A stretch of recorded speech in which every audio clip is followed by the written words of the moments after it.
right now you see two things on the drawing table. I've done pencils for a couple of characters. We've got Boba Fett here, one of our favorite Mandalorians, and we have Captain Marvel.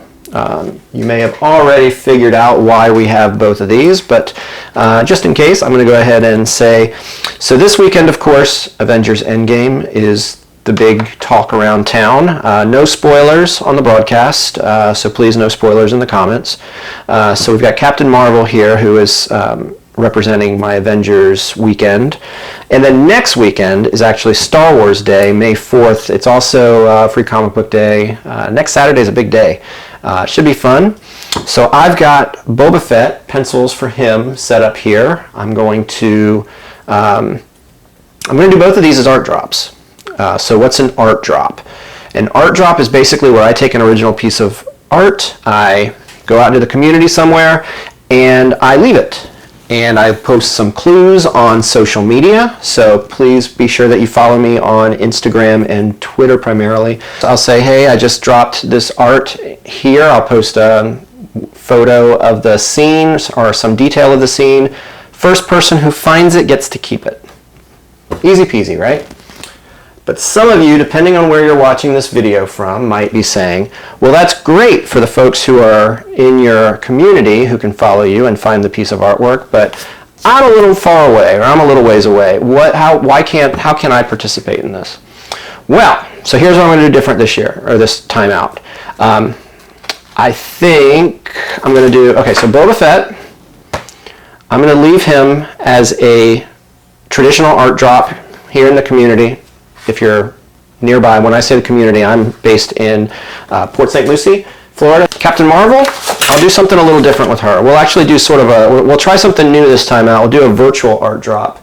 And you've probably seen some similar things through different outlets where, you know, people will post something on Instagram and they'll say, hey, tag 3 people who might be interested, and I'll pick a random winner. So I'll do something along that lines on one of my social media outlets, most likely Instagram, possibly here on the Facebook page. I'm doing a little more research onto what I can do and how I can pull it off.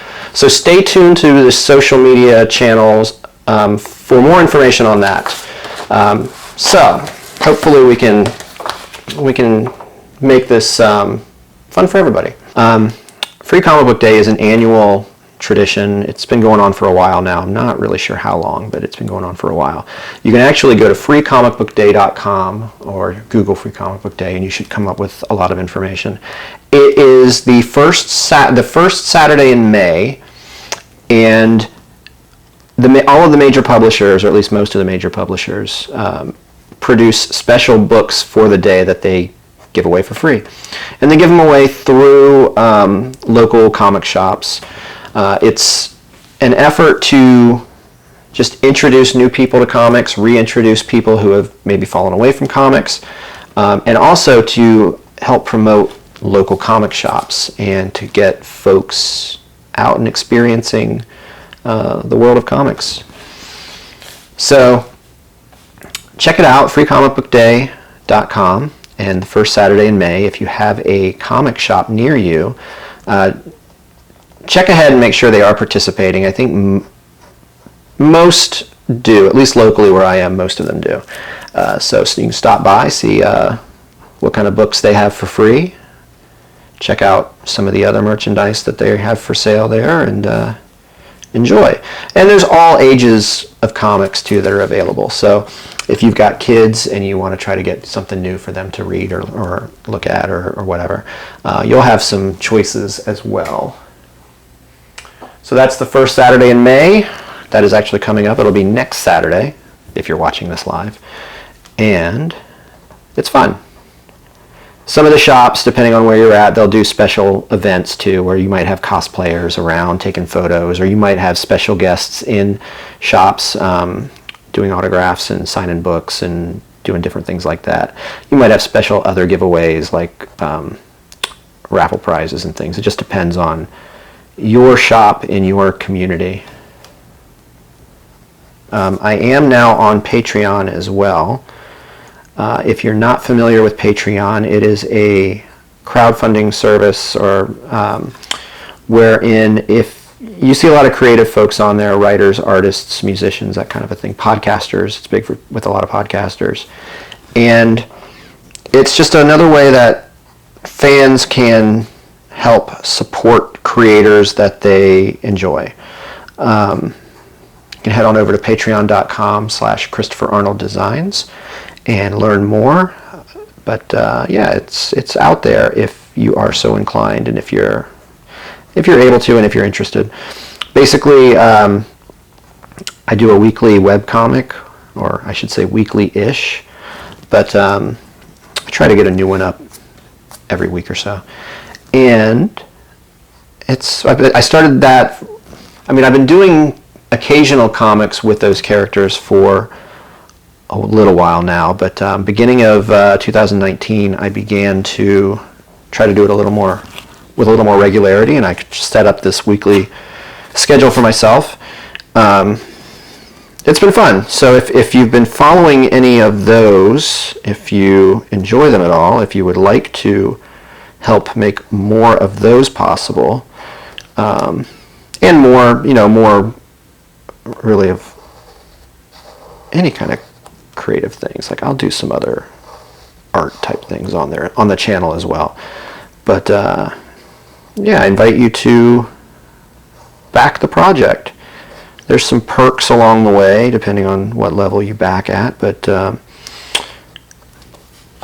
yeah, check that out over at patreon.com/ChristopherArnoldDesigns.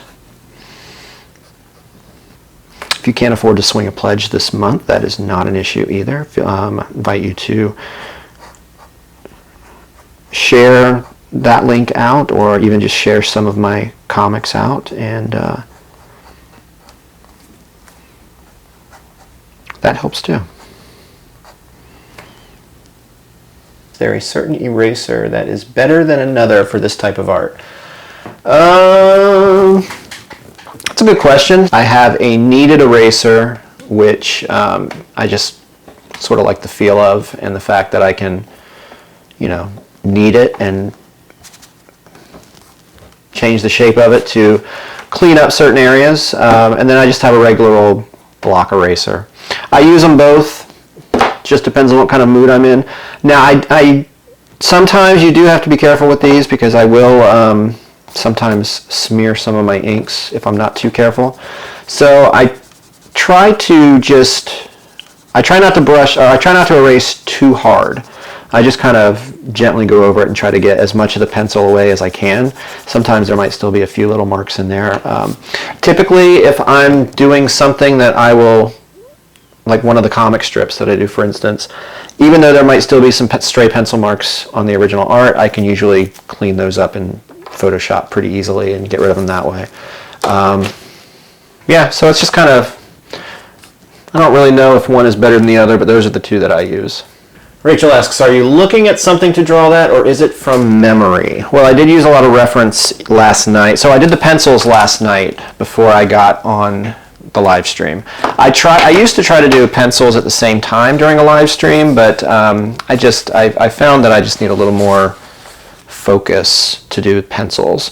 So I used some reference. Google image search is great for that kind of a thing. And while I tried to not completely copy any one particular image, there's some posing and some detail and things like that I pulled out of several different resources. So you can see so now I'm just going over the pencils in inks. I've also got the pencils here for Captain Marvel. Again, I use a lot of reference on her, but it's no one piece that I'm copying in that. So yeah, long story short, there were some images that I used as I was putting this together, just to get some of the details down and that kind of a thing. But what you're seeing today with the inking is basically just me going back over those pencils, and I don't have any other reference or anything up at the moment. I probably should, but yeah, we're just winging it. Do you ever use colored pencils to do the coloring in your drawings? And if so, what brand do you prefer? I'm not super, I've done a little bit of colored pencil, and I haven't used them.